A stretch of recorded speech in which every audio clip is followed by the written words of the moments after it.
Зүүн хойд Азийн бүс нутгийн цөлжилт газрын дороотлын асуудлын хүрээнд авч хэрэгжүүлэх нэгдсэн төлөвлөгөөг боловсруулах шинжээчдийн уулзалт болжээ.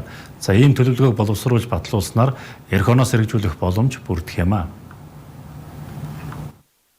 Монгол улсын хувьд уур амьсгалын өөрчлөлтөнд эмзэг 10 орны нэгд багтдаг. Энэ ч утгаараа нэн тэргуунд цөлжилт газрын дороотлын эсрэг ямар арга хэмжээ авах, ямар технологи нутагшуулах талаарх асуудлыг төлөвлөгөөнд тусгасан байна.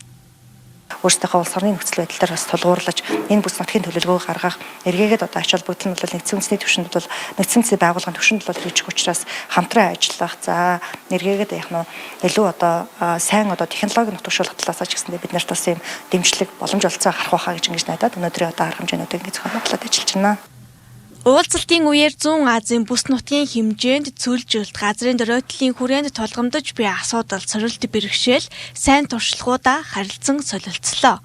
Мөн энэ хүрээнд малын тоо толгой болон хамгаалалтын зурвасыг бий болгохтой холбоотой асуудлыг нэгдсэн төлөвлөгөөнд оруулах хэрэгтэйг олон улсын шинжээчид зөвлөсөн байна.